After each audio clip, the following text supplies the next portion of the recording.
All right, here we go. My first drive. Not really my first full drive in this, but here I am in 2024 Honda Civic Type R. Let's see, get the garage closed. The reason why I say that is because I've driven this car just around town. Let's say I went through, let me fix this camera. All right. I went through, like, drop it off to get the window tint, the PPF. I went to the store once, but now actually going to drive it, like, to work. I was intending for this car to be, like, as a commuter. I didn't want to just drive it when I'm on call, because it hasn't had the break-in yet. So haven't had many, like, brand new cars. This is probably my third brand new car, second car that's been just a gasoline motor. My first, electric car I feel like doesn't count. So right now I have 40 miles on the odometer. When I purchased it, had 2 miles. And I just like to keep the, obviously the very RPMs. I'm getting on the highway. I won't be able to do too much of a variation of the RPMs, but I'll do the best I can here.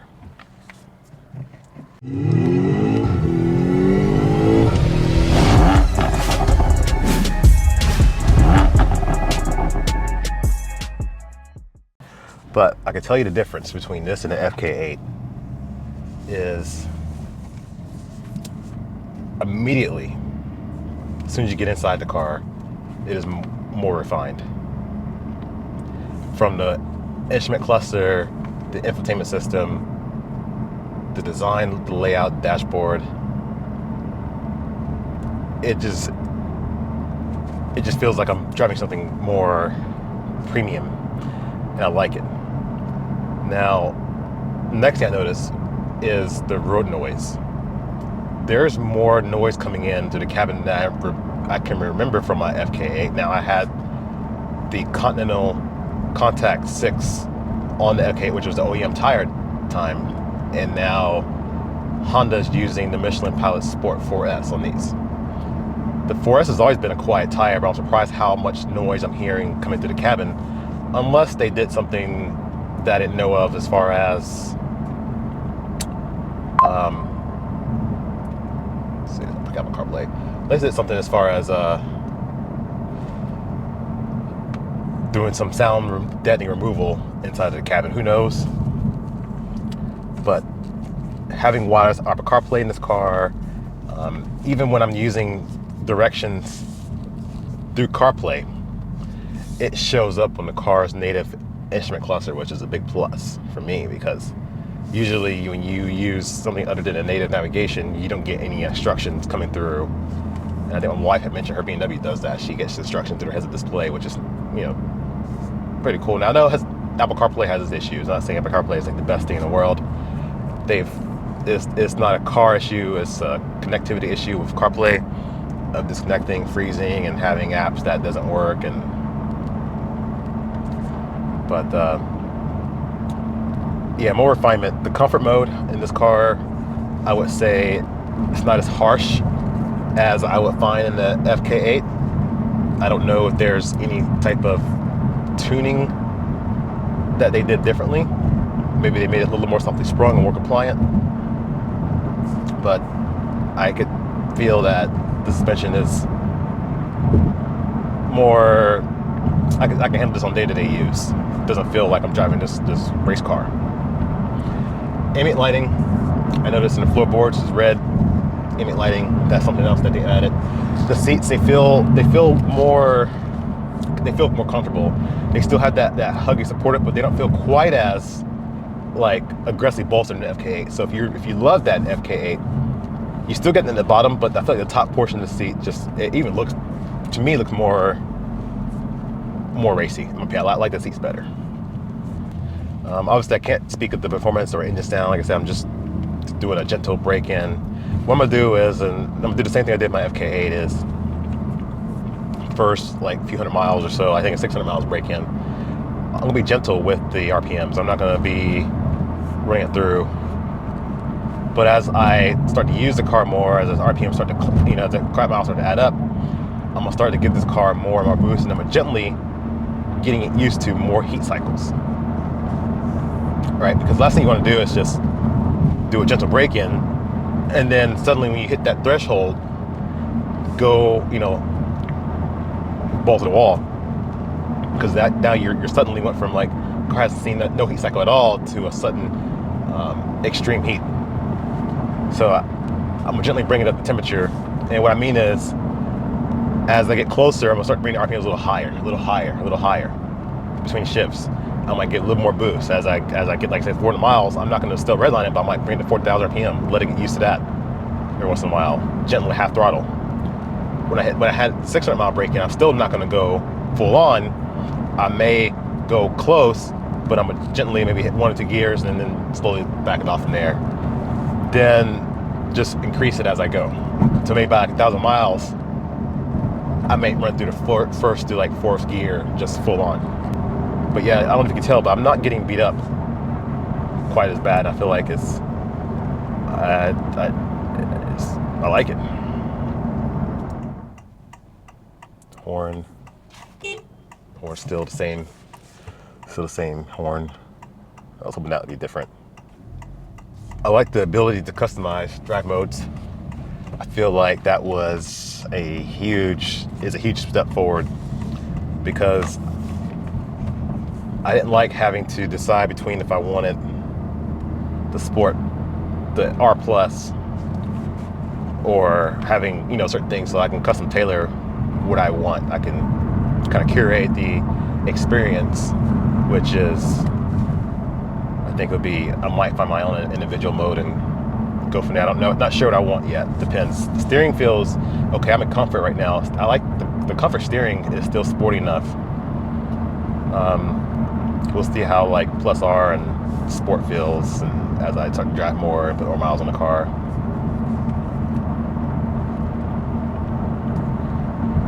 Let's see. Bose audio is a upgrade. Now I would say I wasn't blown away by the Bose, but I am happy to report that there is a noticeable difference between that and the FK8.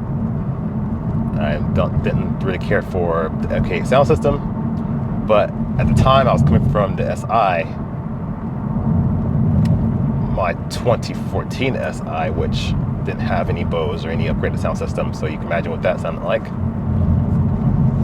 So, getting that is an upgrade. Now, I'm not going to complain, but I did see some of the market seem to have auto rain sensing wipers with this trim, and they have power folding mirrors, and I didn't get that with this one, but not a huge deal breaker. And like I said, honestly, the main thing I really wanted was the blind spot monitor, and this has blind spot monitor, so having that is a treat.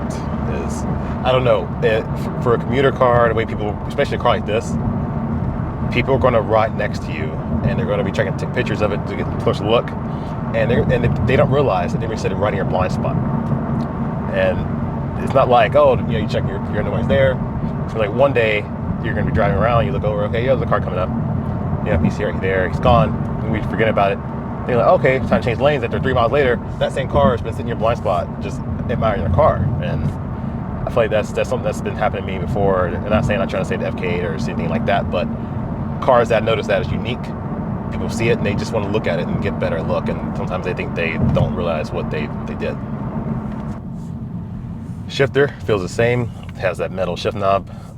If you didn't see my first video, it's still just, you probably should put something on it, because I picked this car up in 105-degree temperature. It was sitting outside because they're waiting for me to pick it up, and burned my hand. It burned it pretty good. And the other day I burned my hand on the seat belt. Not on this car, different car. It's just our temperatures have been so hot. These metals, they get hot. This is before the car had tint. Now the car has tint. It may help a little bit, but I think still I'm gonna have the same issues with this thing heating up.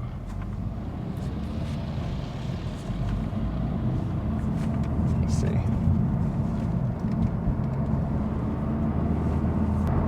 Let's see what else. Oh, wireless charger. There's a wireless charging pad. Now, I don't know how great that's going to be as far as, charging my phone, but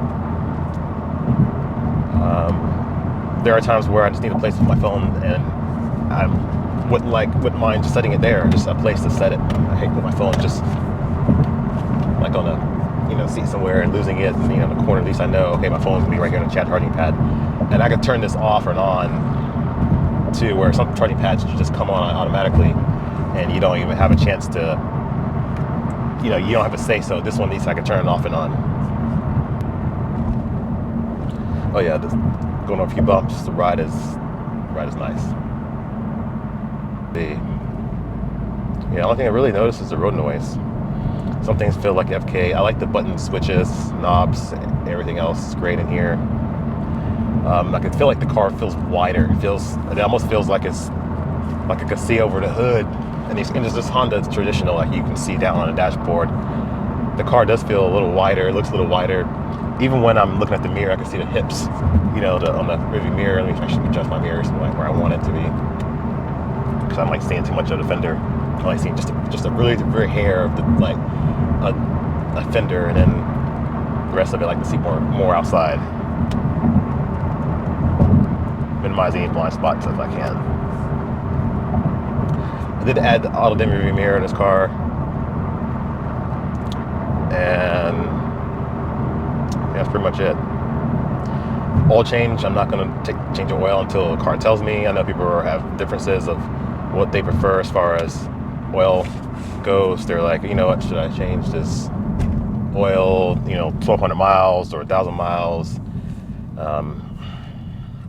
There's so many different things. I had my FK changed at like 7,000 miles. People would say that's too much, but what the car said. And I took it to Honda and asked them, like, is there like a specific break-in? They said no. I mean, this engine isn't bespoke to Type R. It's a engine that's using plenty of Hondas and Accords and stuff. So I mean, these people aren't like breaking into cars and taking the oil out and for the first few hundred miles. So otherwise, these 2.0 T Accords and stuff will be having constant issues with these. But we'll see. I don't know. I might do some research on it and see. But I feel like the factory fill oil is probably adequate enough to handle the break-in. If not, I'll look into something else. Let me know your thoughts in the comments. Next thing I'm gonna do is get the dash camera installed. I ordered a different dash camera. I thought it was a good one that had the LTE in it, but apparently it doesn't work with any hard wiring kit I could find. And I ran the wires, and then I was plugging in the camera, and unfortunately it didn't work. So I ordered a new camera, and I missed my return window on the other camera, so I'm stuck with this camera. Let's go to sport mode and see how this rides. Yeah, sport mode is still firm, for sure. Immediately I felt the difference in how it's just tackling the bumps. Yeah. I like this instrument cluster. I like how I can configure it the way I want. And I just have a traditional 2-dial setup for now.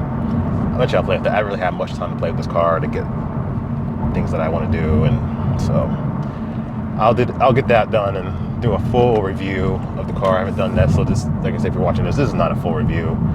People in the comments, well, what is this? A review? This is well, it's not a review. It's just kind of a first drive, first impressions, first experience. I wanted to share it with every my viewers, not.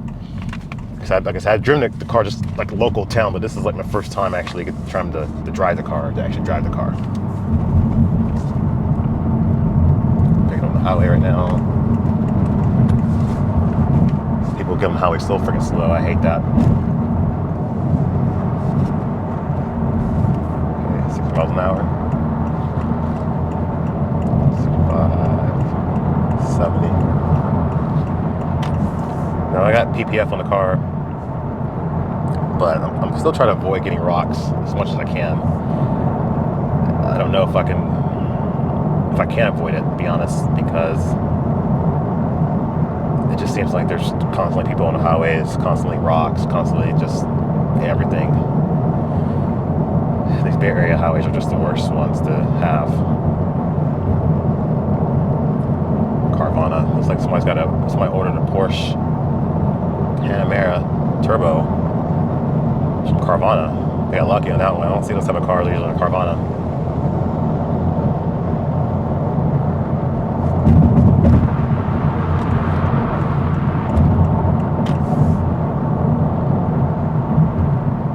Okay, first, I don't know what else to say about the car. I think I'm just gonna drive for now, and I'll let you know my impressions later once I start to really get the break-in miles, push the car a little more.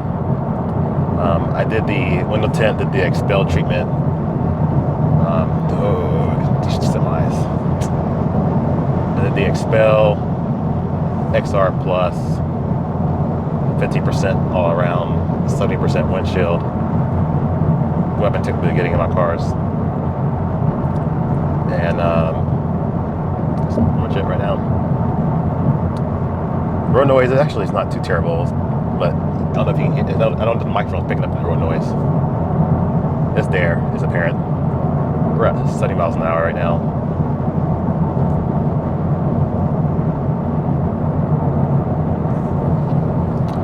So we'll see. I'm trying to keep my distance from other cars right now, trying to avoid getting my windshield broken the first day. Second day is okay, first day is not. I didn't do the exo shield on the windshield. I don't know if this was an exo shield problem because my Tesla sat outside and eventually it lost its hydrophobicness and it started developing a film on the exterior of the on the windshield, and it just seemed to get worse, and it started getting this glare, and I was annoyed. Now my Range Rover has it on the exo shield, but I don't have the glare or issues like that, so I don't know if the sun was just heating it and kind of drying out the film. I really don't know, but something was not normal. And also I like to try out different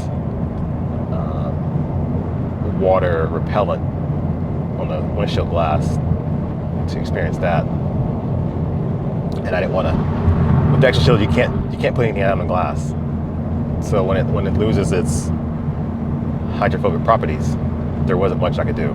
There wasn't much I could put anything on it. Nothing. I messaged exo shield and asked them what I could do, and there wasn't anything. I don't know. I'm partial. Yeah, I'll say I don't want this thing to break, but we'll see how it goes from there.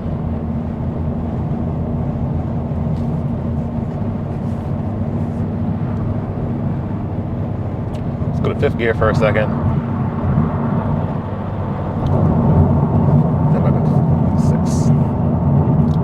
Just trying to vary the RPM so I'm not just constantly riding in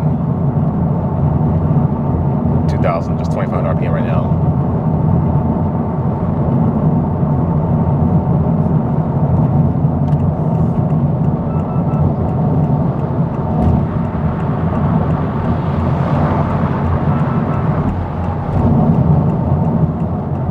The noise.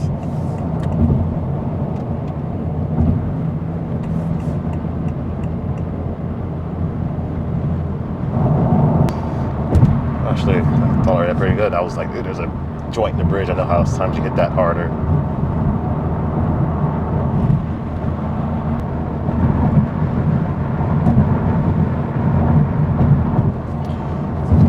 So this is be the boring part of my commute. There's not much else that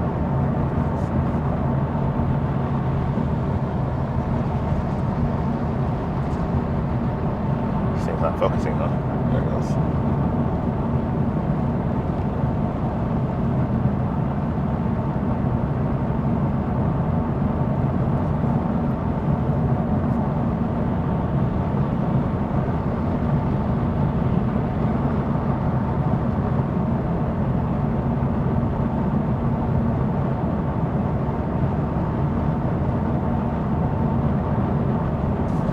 Yeah, not much else I can do right now as far as, something new, but if you want to see what kind of like my commute, I haven't done a morning commute video in years, so this could be like that right now. just waiting for opportunity around the semi. Everybody's just kind of passing. I know what happens when I move over. Every time you move over to pass, you get someone wants to tailgate you and push you, and I'm just trying to keep my distance.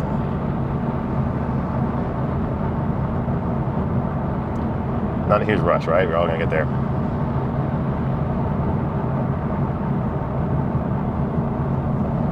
Okay, here's opportunity now.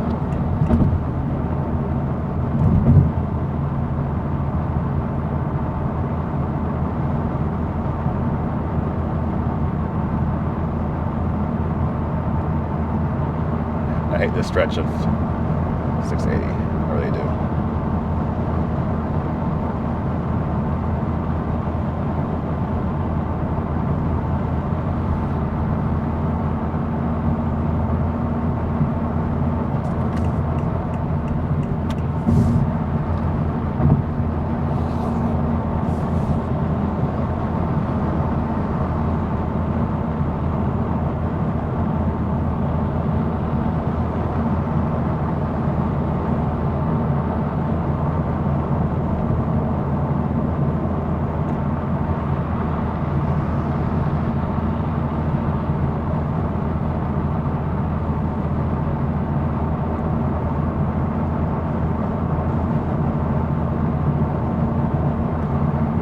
Miles on the odometer.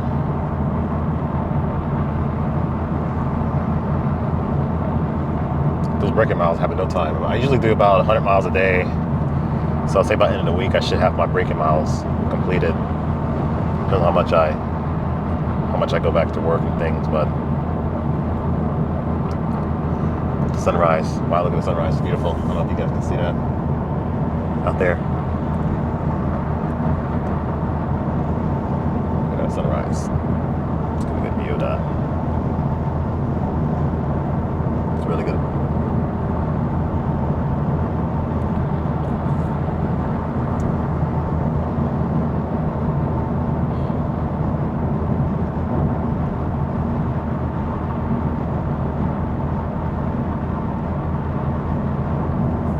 So the RPMs, I need to figure out how to get it back up again. Fifth gear.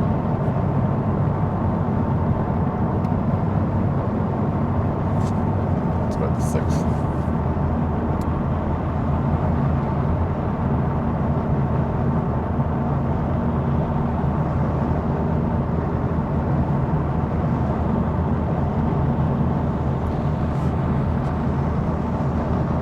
Just gotta change it up some, Can't be just be riding a 1 RPM set this whole way.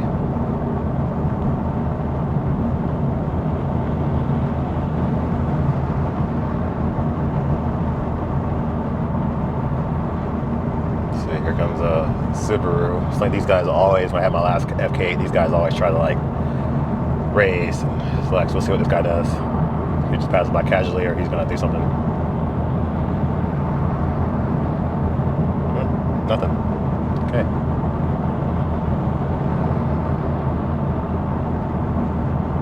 That's good. Okay, I'll do mind our business and just keep going. Sometimes I don't know why I used to get those guys messing with me all the time. But also, this car doesn't really pop out as much as the FK8 too. It doesn't look as, maybe the looks on the FK8, I think, drew that in more with people. It brought that crowd that, it's full moon on the right here. Sun come up on the left. I don't know if you can see the full moon up there. Sort of mountain there. Just missed it.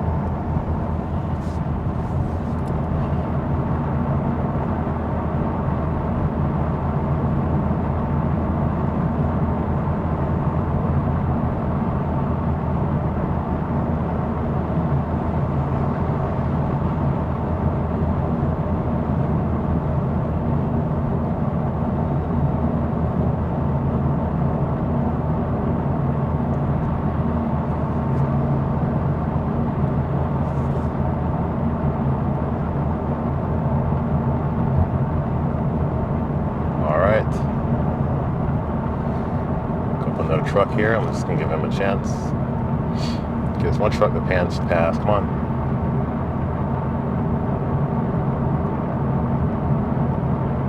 I like the blind spot too. how it's a true blind spot, like some other cars I've had, where the blind spot comes on when someone's in your blind spot. But I think most cars are now getting with the times. Audi was a 2011. It's like the first car I feel like would give me an advance warning. So if someone was coming up on you really fast, the light would trigger to show you that this may not be a safe lane change. And depending on how fast they approach you, how early the light would illuminate. But notice I'm getting a pretty good warning.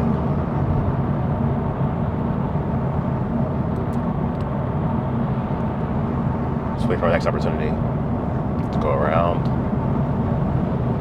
It's a long line of cars right now, because I know what's happening. People don't want you to get in front of them. That's just what it is. That usually gets my road rage. Sometimes people do it to me, and I get mad, or they, whatever. So I just try to pick up speed, but when they tailgate me, I just moved over. Give me a chance. Like, don't just tailgate me automatically.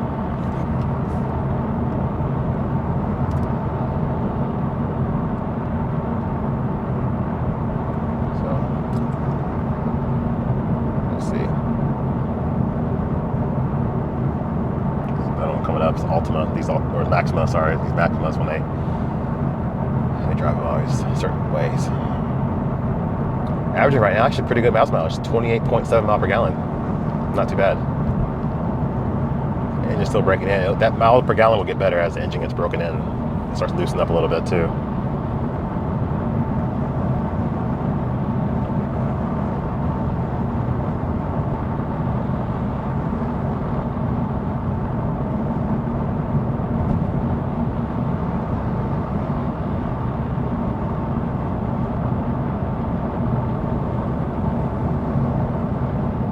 Turbo in that truck when it passed me. Just picked up speed. I feel like those EcoBoost engines work hard, but could be wrong. I used to hear the Expeditions, I used to hear that those things whine as they're trying to accelerate.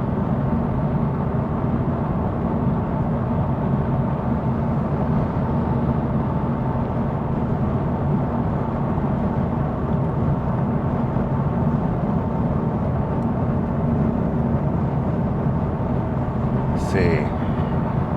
I know some people, I've read some comments, I just released a video about my the unveiling of this car. Because I'm behind on videos. I just tell you this right now, I'm super behind on videos. It's mainly, I can film them, but just trying to sit down and spend a couple hours and edit, I'm just behind. Mainly because I'm work, call, had the vacation. The vacation just threw me off for like 2 weeks. And I just never been able to catch up. But yeah, I've just been trying to find out how to, let's see, back to fifth gear. Let's go to fourth. Fifth. Sixth. Okay. Let's change the RPMs up a little more. But yeah, some people were surprised I got the Type R. Some people were happy I got the Type R, and I've seen some people were like, what? Didn't understand why. And the best thing I can say is just drive one. When I sold my Type R, my FK8, it was 2021. If you're new to the channel, I had a 2021 FK8 Boost Blue. First brand new car I bought for myself. I always buy used cars. I paid a $4,000 markup on that car. And then this was during this was actually in the 2021, and I was doing my best I could. I couldn't find one MSRP, but I felt that $4,000 was the best I could do for it. When I purchased that car, I had some of the best. It was just such a fun experience to have, and I sold it because the baby and everything. To fit the car seat. The car seat wasn't really going to fit that well. The front seat had to go pretty forward, and all my stuff. This is not going to be a good car for we were jumping in. Plus, just the way it looks, and I feel like I'm too old for the car. But like I said, I'm just making excuses, but I didn't know. I just didn't know. Plus, I wasn't driving the car because I was on baby leave, for having a baby. So we're at home. My wife and I are at home, and I just didn't. You get that you felt disconnect. But once I sold it, I thought about it, like, you know, like any car, you're like, man, I wish I could have kept that car, you know, anything else, blah, blah, blah. But then I just kept thinking about how much I missed that car. And, you know, of course, the Tesla experience was different. I liked the Tesla, I liked the commuting. I like, for example, the Tesla, I didn't care what was happening to it. You know, it was Tesla, no one really bothered me with it. It was a great commuter car for what it did, going to from work. But what I didn't like was going to from work and having to charge. And I always say, like, get a charger at your house. I always say, get a charger at your house. And that doesn't work, but it didn't work for me. And I said, what other car can I get back into? Well, I'd like the GTIs, the Golfs, looking into those, but I just kept, my mind kept bringing back to the Type R. I finally saw it on the road past me the other day, and it's like, wow, that car looks great. I really like the Type R.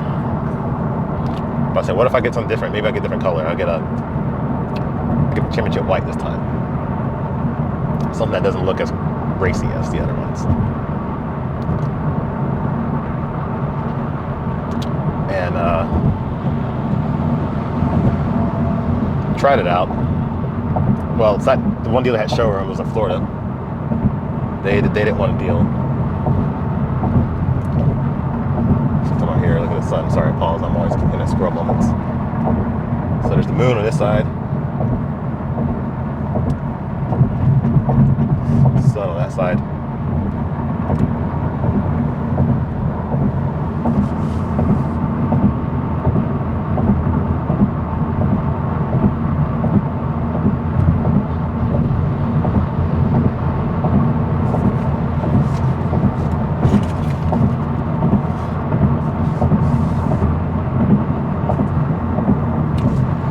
But I just saw how mature this looked. I like how the fenders, I just liked everything. And I just kept thinking about it.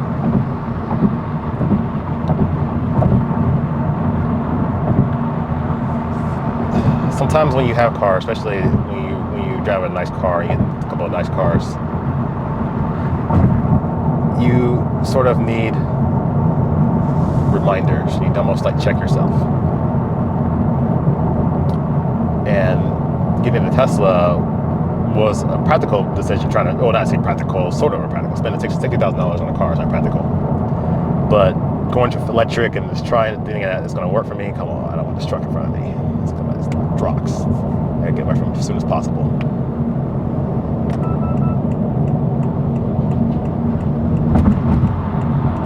These trucks right here in front of you, they will drop rocks.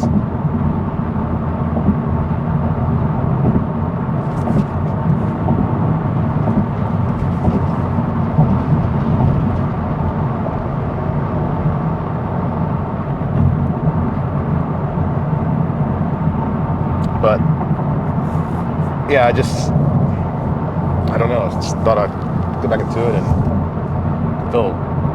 I feel happy with this one. Don't know how long it's going to be a thing. If they're going to keep making the Type Rs, or just going to be the last one. But I wanted to get one, and so we'll see. We'll see how it treats me. I say this every time, oh, this car is going to stay. I thought that the Tesla was going to stay. You know, what bothered me with the Tesla was just the price drops, really. The price drops, the up and down the games, this, that, and the other. It's like, oh man, like it doesn't give me any assurance. When I buy a car, I want it to feel comfortable that if I need to sell this car, hurry, I can do that. But they're just killing everything with it.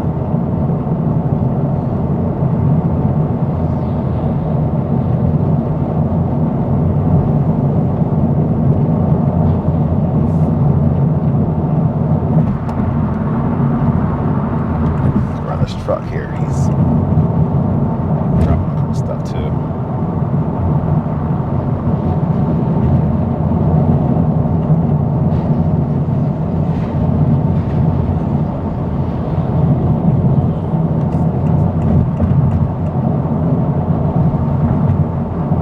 So 30 miles per gallon.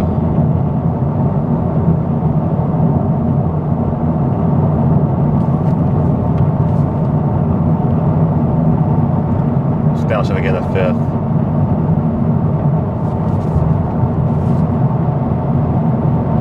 Let's see, 4th. 6th.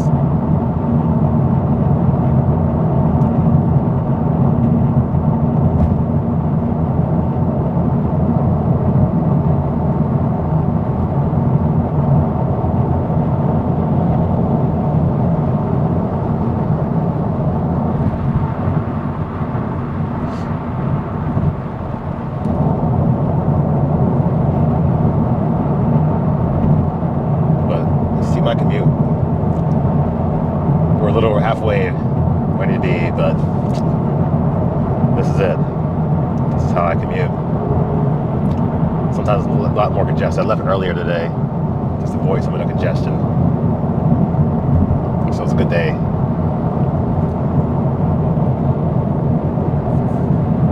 Oh, look at that CHP. He's setting him up. He's setting up right now. Look at him on there. About to get ready to post up on there.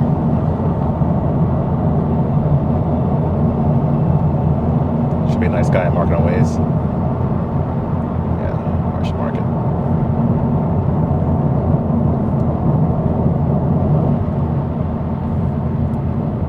I can't even pull it up right now. Waze is not letting me pull up. Oh, connected to CarPlay, that's probably why.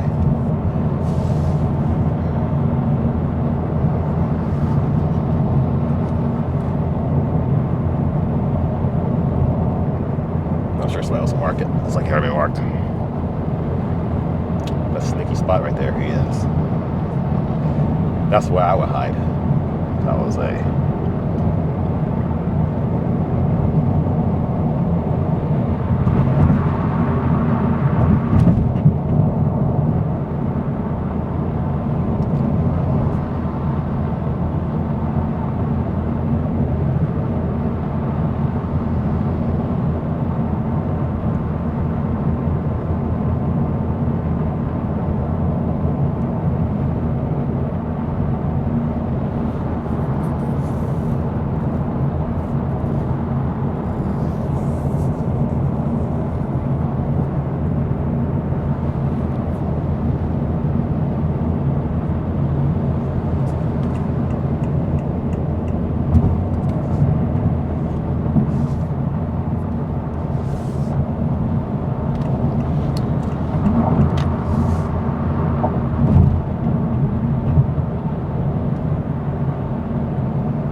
Take a little bit more other route that has a little more driving to town.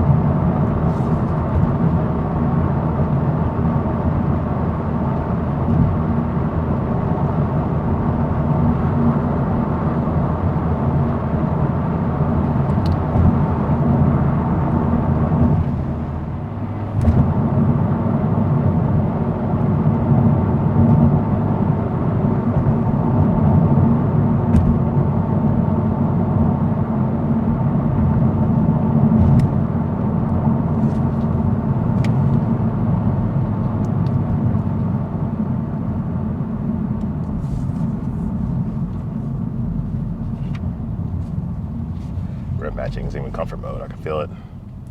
No, I will echo what other people are saying. This is the same thing with my FK8.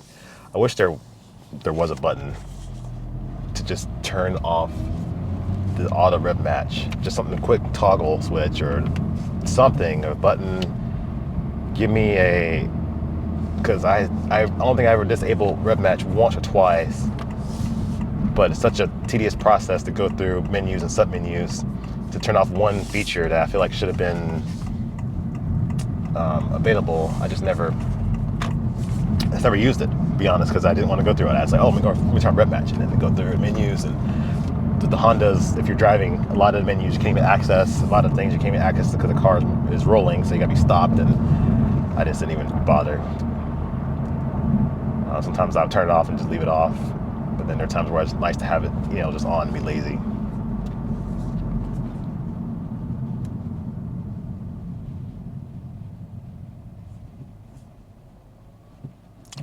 .5 mile per gallon. It's not too bad. Not too bad in this. I think my FK8, I struggled to get 30. I don't think I was like 28 for sure. I wondered if it had something to do more with the aerodynamics, because this car just seemed to be about the same motor, everything else got more power, but I feel like the aerodynamics of FK8 was more pronounced, and this one seemed to flow a little smoother through the wind.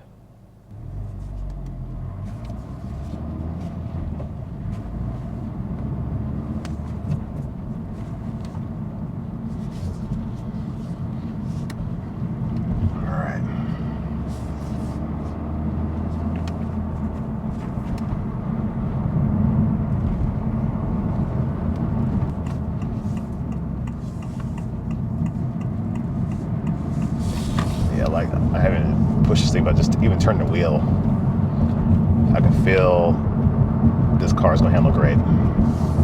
I don't know how you can tell, but I can always tell a car how just the initial turn, and we feel it on the steering wheel, how it responds and how the car kind of tackles the turn.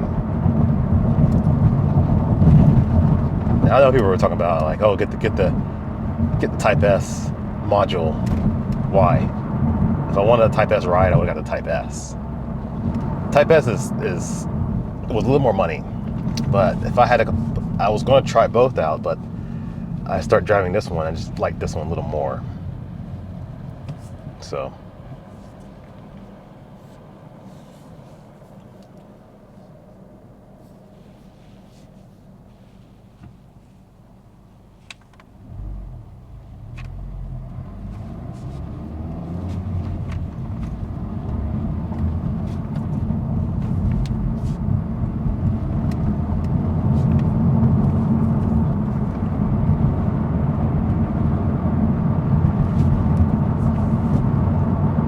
Green up here. I don't know if I can. I'll try.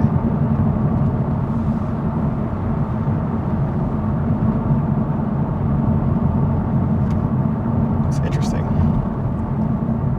The Civic Sport I just passed had a racing net in his car, like on the like it was NASCAR, like those drivers' nets. There was a suction cup on the windshield, or on the back windows. It's very interesting. You can see that in the video, but yeah. I mean, everybody does their own things to their cars. I'm not gonna say, hey, look, you're just weird. But it is, because it's not a NASCAR. It just doesn't even like a race car to me, but like I said, everyone does their own things to their cars. I can't. There's always somebody that does something different. Fake VINs, fake badges, fake. I guess I've never been into fake stuff like that. It's always been like sort of like OEM plus, some mild things. I'm always afraid to venture into. Well, I didn't afraid to venture. I have went sort of extreme, but not really that much extreme to stuff. But this has concluded the video. Thanks for watching. And if you will do some more content with this car coming soon, once I get the broken in, I'll do a kind of like before, like a 600 mile or whatever, 800 mile, 0 to 60, see what the car can do. And then I'll do a quarter-mile run once the car gets like 1,200 miles, and we'll see what it does. And I'll compare it to my FK8 as far as acceleration. I mentioned before how my FK8 had a little better acceleration just based on the video watching Throttle House. They had the two cars, and the FK8 seemed to just pull ahead of it. So I thought it could be, they said it was broken in, it could be gearing, final drive. Let's see what I can do, because the same driver started braking, let's go for it. Anyway, thanks so much for watching.